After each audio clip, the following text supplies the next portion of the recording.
Attention duelists, welcome to DrawSense Podcast Episode 3. I'm Rana.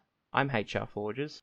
And today we will be talking about Kite Tenjo's event, which has recently finished up, the KC Cup event, which has recently begun, and a few other things I think you will think are interesting. Before we get into that, first I'd like to plug in our social media. We are on Facebook as DrawSense Podcast, and you can find our Twitter handle at SenseDraw. There are a few other ones we're in the process of working on. Hopefully by next podcast, we will have our YouTube up with captions. The YouTube should definitely be ready to go by the time this episode's live. It's just a matter of putting captions over the episodes once that's up. But the YouTube will definitely be up and the videos up once you see this episode live. Just it'll take a bit of time to get the captions up because that's something we haven't gotten to doing yet. And of course, we have an Instagram that we have not yet touched. More on that one later. Another thing that's coming soon is our website. It is up and running, but it's really not got anything going on yet. Once it is, we have some cool stuff in store for you there. Yeah, it's very bare bones, but bear with us.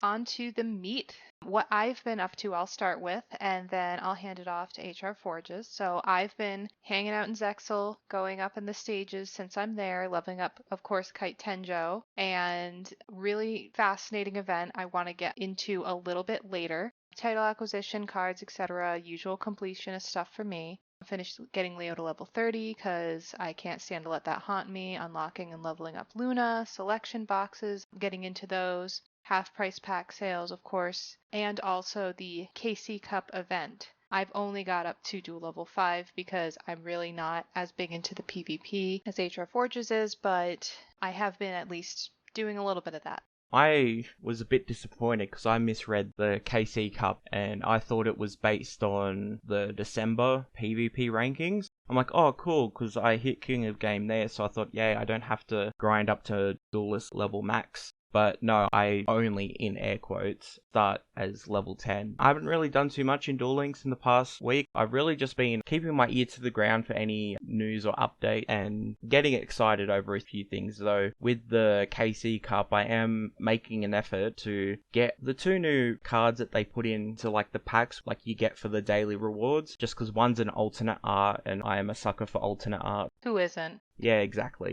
And the other's a fun card.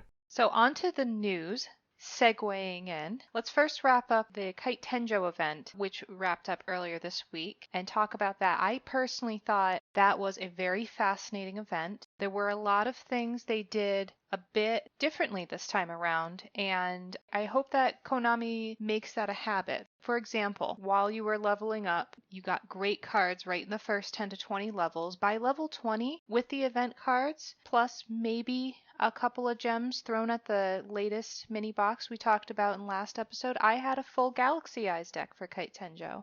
And then second, of course, you could try before you buy. You were able to dual event duelist with a pre-built Galaxy Eyes deck just to see how you like it. I thought that was fantastic. You really only need one of each UR card from the new box to really complete your deck. Besides some event cards you probably already have from just dueling the event. This and more, I think, are huge game changers for how Konami's going to be dropping some new event exclusive duelists from now on, in my opinion. And of course, a side note, I'm a fan of the items being flames and just saying no on them. I was a fan of the event. I thought it was fantastic. I thought that it was very interesting for an older player like myself to see some of these changes, and I really hope they keep them moving forward. What are your thoughts? It was really fun, as you said, to try before you buy. I thought it was quite interesting that they decided to hold back a little from the Kamani ways, because sure, there are some cards in that deck that you got to play that were UR cards in the upcoming box, so obviously it did entice you to buy into that box a bit, but I was expecting for some of the other cards that ended up being level up rewards, I expected them to come as cards in future boxes, to like try to squeeze more money out, but I'm actually glad that they held back a little bit there. But yeah, no, it was really a bit of a refreshing twist on a style of event that they've been doing for ages, because there's not really anything new about this event in terms of just how it functions, but adding in the ability to test out a kite themed deck, it was a nice change. Yeah, I thought it was really a nice break from Komani's usual ways. So those were the key points we really wanted to talk about with Kite Tenjo. I'm really hoping that in the future they'll continue this trend with event exclusive duelists and characters. Moving on to the current events, the KC Cup. So as you mentioned before, the cards and packs that you can win are really interesting. Other than that, I think it's typical bread and butter KC Cup event, but are there any other comments you wanted to add with the current KC Cup going on? There's a couple of things I wanted to add. The cards I referenced earlier are Metal Morph, which is the card that gets an alternate art in this pack. I believe it's original artwork we're getting for it, if I remember correctly. That's pretty nice. I'm pretty sure that's where that artwork's from, but either way, an alternate artwork for a fan favorite is nice. The other card that they've added in there is Orbital 7, which, for those of you who don't know, I know Orbital 7 has appeared a little bit in some of the cutscenes with the Kite events. Orbital 7 is basically Kite's personal robot assistant, and not only did they make Orbital 7 into a card, but they did that in the anime as well. So it's a little bit of a fan favorite for fans of Zexal, but if it doesn't appeal to you for that reason, it is also a not bad addition to any Photon or Galaxy deck, especially if you're trying to play with Galaxy Ice Photon Dragons. That's one thing I wanted to bring up about the KC Cup. The other thing is, if you have any dream tickets that you haven't used yet, I would hold back on using them in any decks that are current top tier decks for the KC Cup. Unless you're like one card off, I would hold off, just because it's very likely that after this KC Cup we'll get another ban list. Oh yeah, for sure. And I wouldn't be surprised if Thunder Dragons, because they have a lot of free-to-play cards, so I'd be surprised if they don't get hit, because they have gotten quite a number of boosts recently. I believe you mentioned that last episode about the Thunder Dragons, actually.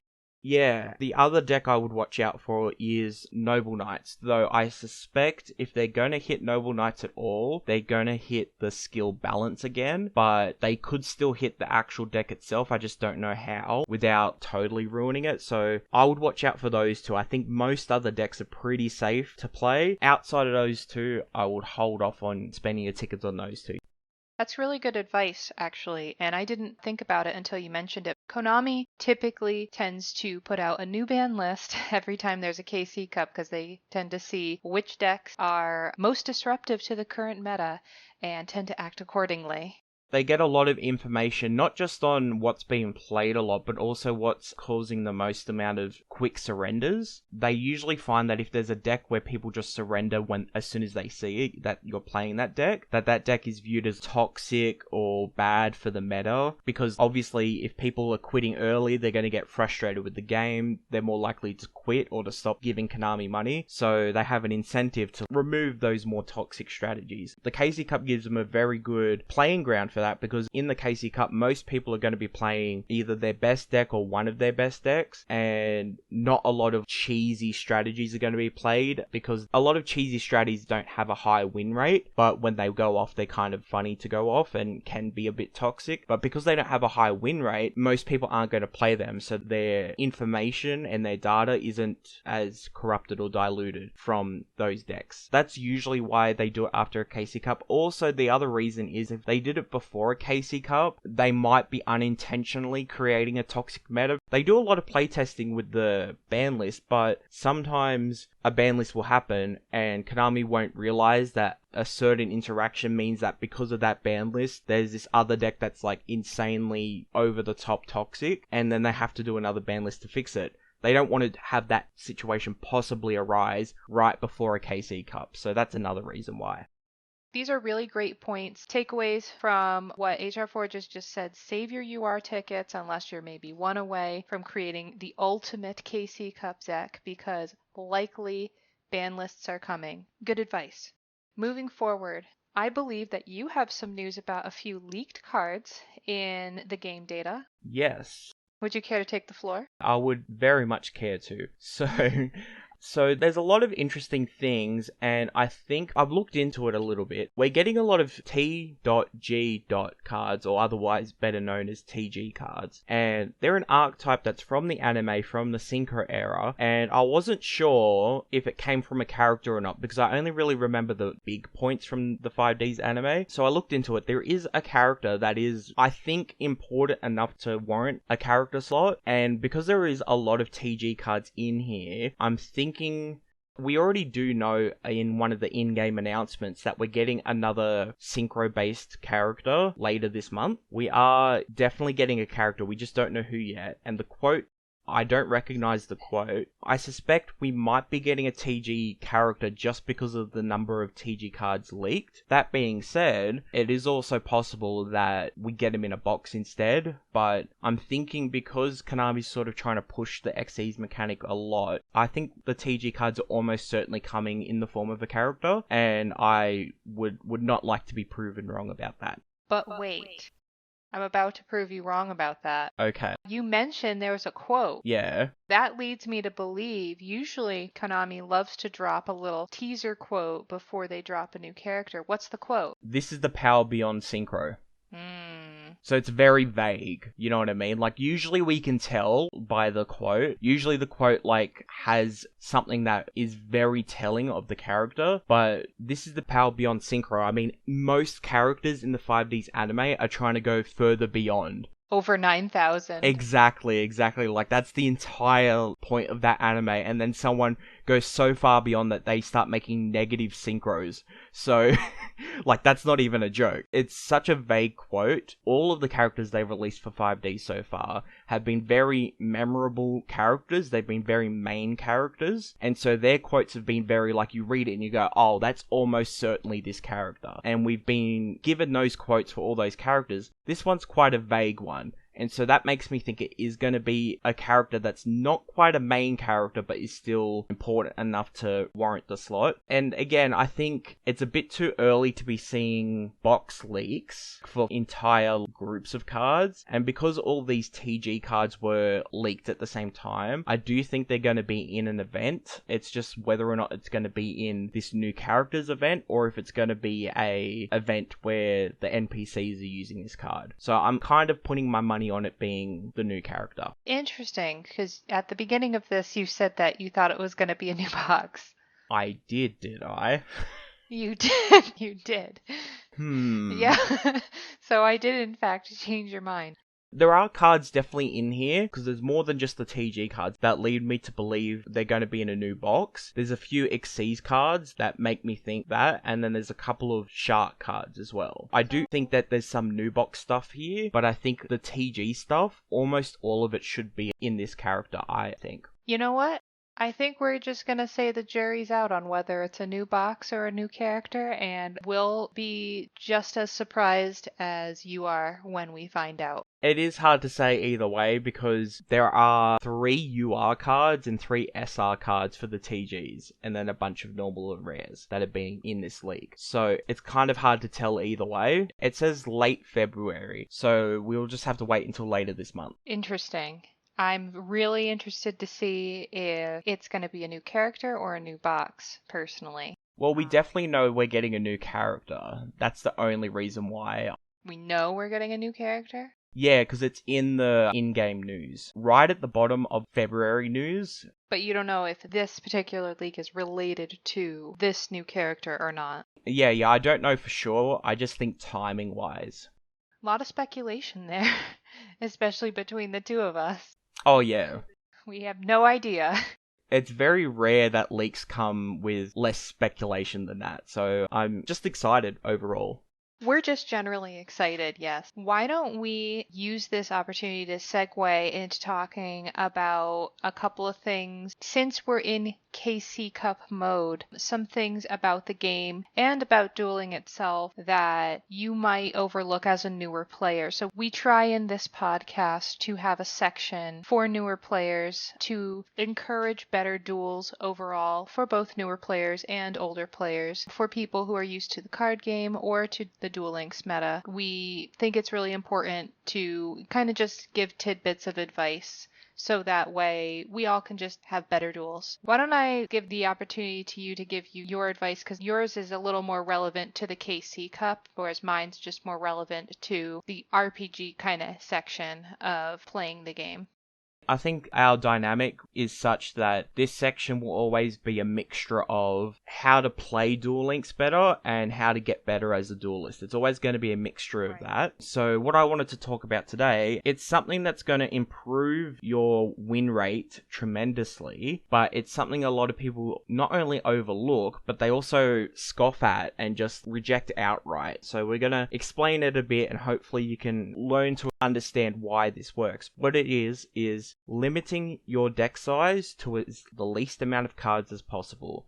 Ideally, you want to have 20 card decks for most of your decks. There's a couple of exceptions, and they usually show up in the form of decks running either balance or restart, or a deck that uses a skill that adds a card to the deck because you can't do anything about that. Other than those examples, and they're very few and far between in terms of decks that are good that do any of that, you want to be running 20 card decks. And the main reason is consistency. If you're trying to rank up in Duel Links, or if you're just trying to win more often so that you're not losing as much, you'll want to increase your consistency. Now, in a 20 card deck, and if you're going first, that means you don't draw for your turn, you have roughly 50% chance of opening in your opening hand of 4 cards with a card that you run 3 copies of, okay? So basically a coin flip whether or not you see that card. In a 20 card deck, you have about a 50% probability of opening a card that you run 3 copies of. Now, if you bump your deck up to 22 cards, the chances of you opening that card comes from just over 50% down to 47%. Now, you might be thinking, oh, well, the difference between 50 and 47,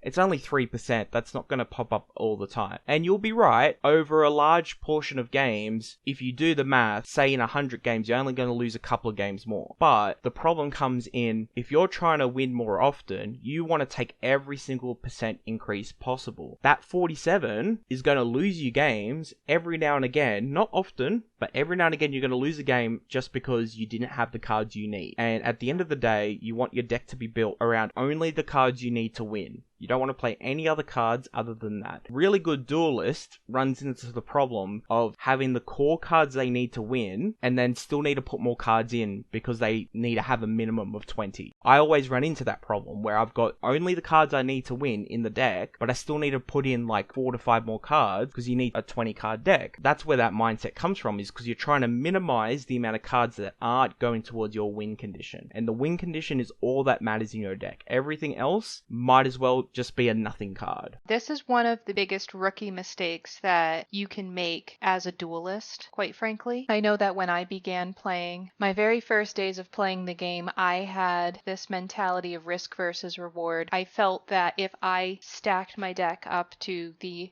deck limit of 30 cards in Duel Links, which is the upper deck limit for your main deck, not the extra deck. That's a whole different matter. And 60 in the card game. I felt that if I had more cards, I had more opportunities to win. In particular, I felt I wanted to win in a very particular way, and I had more options if I had more cards. However, what I quickly learned is that you actually have less opportunities to win, as HR4 just said, with the win condition. Also, even though you think you have more opportunities to do things with more cards, you end up relying on certain archetypes of cards, like, for example, searcher cards, just to find the one card to do the one thing that you need to do. And instead of having most of those searcher cards, unless they can do other things for you that are applicable to your deck, that help make your deck better, you may as well just get rid of them and have your deck lose some cards and focus on the actual meat and potatoes of what you want to actually do with your deck. This is just one of those things that is probably going to be one of the first mistakes that you make. But the thing is even older players still make this mistake quite often and wonder, why am I not doing better? Why am I not winning more duels? Why am I not getting ahead? I think a good visualization of this is, say you've got a glass of chocolate milk, and the milk is the amount of cards in your deck. and the chocolate flavoring is your win condition. Now, you might think, well, if I put more plain milk into my chocolate milk, I'll have more chocolate milk. But the truth is, as you put more plain milk into your glass of chocolate milk, the level of effectiveness the chocolate flavoring has wears off. It's the same with your deck. The more cards you put in that aren't your win condition, the lower your chances are of achieving that win condition. Yeah, basically, if you are going above, even if you're going from 20 to 23 cards, for example, you are statistically reducing per card your abilities to achieve the win condition. And again, the exceptions to this rule are the skills balance or restart. But even then, I would exercise some caution. I wouldn't say, yeah, sky's the limit, fill up your deck. I would still really try to keep your deck on the slimmer side. I would say with the balance and restart exceptions, you have to be quite knowledgeable of deck building, and that's a bit more of a higher level technique, just because not every deck's going to benefit from balance or restart. A good example is Noble Knight. They really excel with balance because they have all these spell cards that they need to play, but those spell cards do nothing without a monster. So balance remedies that, because balance basically guarantees they're going to have one of their monsters and a spell. Whether that's going to be a good combination or not, it still comes up to luck, but in the end, balance makes that deck do what it needs to do. Whereas if you try to build a deck and then adjust it so that balance works with it, balance will give you a balanced hand, because that's what the skill does, but whether that balanced hand actually helps your deck or not is a completely different story, and that's going to have to be something that you figure out on a case-by-case basis. Like Rana said, it's not always going to work out, so you do need to exercise caution.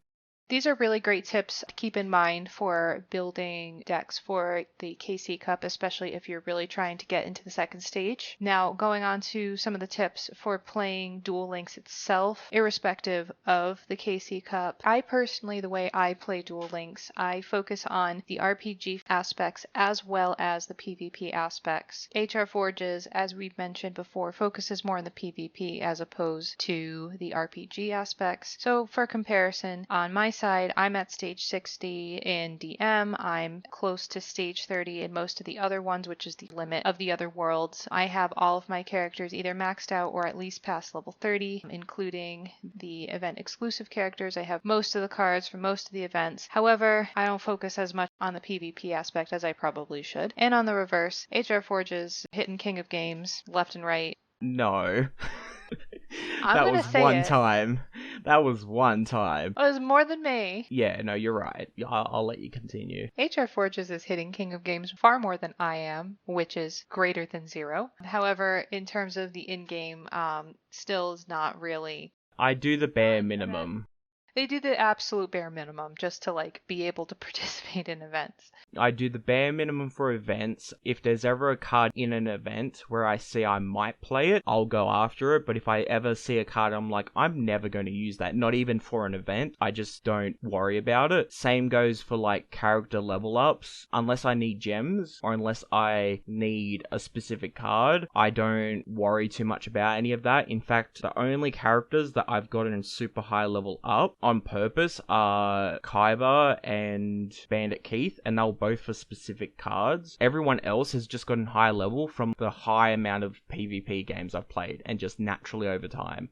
And I think we're just two different types of ways that people play the game, and there's no right or wrong way unless you're trying to achieve certain goals. But in the future, more of HR Forge's advice towards playing is going to be closer to the PvP aspects, and mine's going to be closer to in-game aspects. So the one I want to focus on today is something that you might overlook, whether you are a veteran player or a new player, is gate dueling after a certain level. I really advise you don't discount it. It's easy to. I've done it myself because you can't auto duel. Don't discount gate dueling. Just because you can't auto duel doesn't mean it isn't valuable. You can obtain cards here that you don't need to spend your UR and super rare card tickets on. You can get skills here that you don't have to spend your skill tickets on. You can complete stage missions here. I've often used the gate when I have to specifically duel Yuma and Astral at level 30 3 times in a row. I need to win, or I need to get 4,000 attack in one attack. I go to the gate typically because I'm not going to sit around waiting for the character character to spawn at the right level in game. It's really great to use that for what it's good for stage missions, for skills, for cards. Also, it's a really great way to level up too. If you duel at 3 times, you can, if you find you don't want to spend any more duel orbs in game, it's a great way to help that along, especially if there's a 1.5 times XP event going on. Anything you wanted to add to that? I just wanted to add that for anyone who's been playing for any decent amount of time, you're going to be covered in gate keys. Unless you go out of your way to run yourself dry, you're going to have plenty of keys in all the colors and you won't have to worry about this problem. But if you're a player that has, I would say, less than 2,000 of any one color, I would be selective about how you spend them, because it doesn't take very long for you to go from that 2,000 or so down to like nothing. If you're specifically gate dueling for a card and you're trying to get that character to drop that card, you may or may not get it within a reasonable time frame. You don't want to be wasting the key colors on characters that aren't going to give you a card that you'd actually want to use. If you haven't got a lot of keys, I would look at the different characters that correspond to the different gate key colors and pick accordingly based off of who has cards you'd actually want. Even if you're dueling them for reasons other than their card, it's just good practice not to waste your keys on characters that aren't going to give you cards you're going to use. At least if you're going to be using keys, you might as well get a card that you might use. Again, this tip only really applies if you don't have a lot of keys. If you're covered in keys, you play against whoever. It really doesn't matter. You're not going to run out of keys before getting the cards you need. You'll be fine. I think actually this would be a great time for you to talk about your little experiment starting a new account and comparing it to your old account, because that's one thing I think I failed to mention, is that because I've been playing since the game's inception, I'm, as HR4 just said, covered in keys. I have over 10,000 gate keys probably for each color, and more so for just general gate keys. But I think that for newer players, it's possible you might not have as many. So why don't you talk a little bit about that? So around Christmas-ish time, around mid-December, I decided to just see what the game is like as a new player, because there was a lot of dream tickets at that time, and I thought this will be a good time to see how good of a deck you can make starting as a brand new Duel Links player, assuming you knew what cards you needed to make a good deck. You know, I was able to build like a masked hero deck with like all of the free gems and the tickets and stuff. I was able to make a fairly good masked hero deck that was only missing level up rewards. It was as good as a deck made on basically day 3 or 4 of an account could be, without spending money, I should say. That being said, one of the hardest things was any cards that account needs that come from character drops. That was difficult. I was quickly noticing like, oh, there's a couple of cards here. Oh, I can just go and farm that from the gate. And I went to farm it and I'm like, oh, I haven't got a lot of keys. So I made sure to play the game somewhat consistently for a few days, and I quickly realized that you don't build up gate keys very quickly. And the same goes for dual orbs as well. It's very easy to think, well, oh, I ran out of gate keys on my account. Just use dual orbs and do that until I have enough gate keys again. Whilst myself or Rana could do that, newer players can't, because dual orbs don't come as quickly as what a more experienced player might think. And same goes for the gate keys. A lot of the time too is that our gate key reserves as the older players get boosts every now and again, because every now and again Konami decides, oh, for this like couple of weeks or however long, it's going to be double gate key rewards. You're going to get double the amount of gate keys from duels. That helps you build up quickly. Those newer players, they haven't been around for many of them, if any at all. That's just why if you're a newer player, you are going to have less, and so you are going to have to think more carefully about where you're going to spend them. Great point about the dual orbs, by the way, actually. So for myself, I actually don't use dual orbs that often unless there's a 1.5 XP event going on. But it's important to note that earlier on in the game, they were really giving out dual orbs, I think, a lot more often. It was left, right, and center a while ago. I think they quickly realized that it was basically giving people too many free duels,